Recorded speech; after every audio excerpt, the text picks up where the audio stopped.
Have you ever felt so overwhelmed by a new idea or a goal that you just didn't start? What if the secret to getting things done isn't a flawless plan, but taking a messy, imperfect step forward? This is chapter 6, Taking Imperfect Action, the Leap of Faith. Consider this your permission slip to stop waiting and start doing. But what is it that stops us from taking that first step?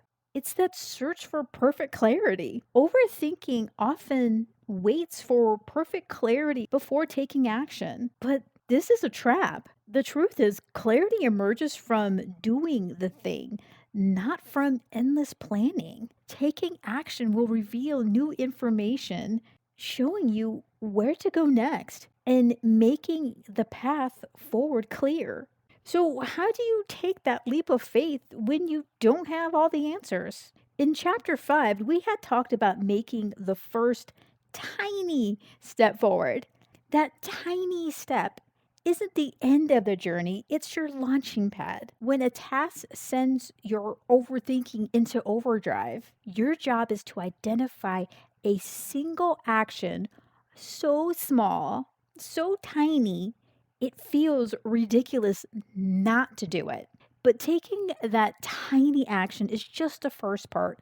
The real secret is the mindset that makes it all possible.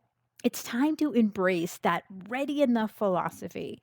Rather than waiting for a flawless plan, you get to shift your mindset from being a perfectionist to being an experimenter, seeing the first action as a test or a prototype designed to gather intel, not to be the final masterpiece. You don't have to have all the answers up front. And as the saying goes, you don't have to see the whole staircase, just take the first step. So, this is where ready, fire, aim philosophy becomes an active cycle. You learn while you are doing and adjust as you go. This is the lag framework in action. You learn from the experience, adapt your approach, and grow from the insight. Use that feedback to adapt your next step. But what if your first step feels like a huge risk? What if it's not perfect? In the chapter 4 video series, I said judgmental awareness instead of non judgmental awareness. I only caught that little mistake after numerous edits and checks, and I chose to leave it. Why? Because that imperfection perfectly shows what it means to take imperfect action. And if you like to check it out for yourself, I'll share a link right over here in the top right corner. It's about letting go of perfect and embracing the progress, recognizing that perfect is often a moving target that can lead to endless tweaking and ultimately unreleased work. Your best effort delivering now is more powerful than a flawless idea that never sees the light of day. Putting something out into the world that isn't flawless takes real bravery. That courage gives you the freedom to prioritize progress and feel confident in your effort. And what happens when you take that leap and make a mistake? Well, when you make a mistake, it can often lead to self criticism or overthinking instead of just learning from the experience. Remember, you either win or you learn. And since you learned something, that's a win.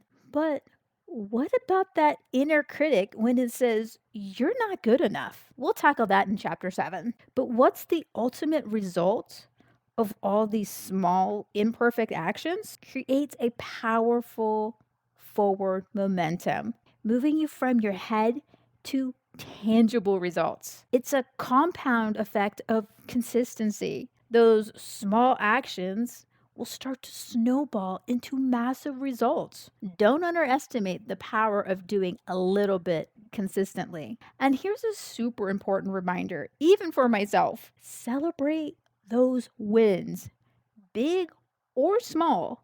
Acknowledging your progress is the next step after you stop the self criticism. Make sure to make this into a habit because it reinforces the actions, building confidence, and gives your brain a high five. I know this might sound a little silly, but you get the opportunity to trust yourself, to figure things out along the way, just like I did when I wrote this book. I'd never written one before and didn't know how I would get it published, but I created the book first. And when it came time to publish, I figured it out rather than attempting to solve every problem in my head before I had even written a single word.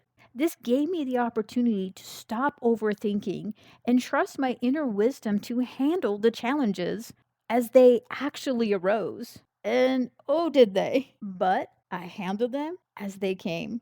Now you learn to take the leap of faith, embracing the imperfect action and the unstoppable momentum. But the journey isn't just about what you do, it's about how you treat yourself along the way. Go ahead and check out the next video, Chapter 7 Cultivating Self Compassion.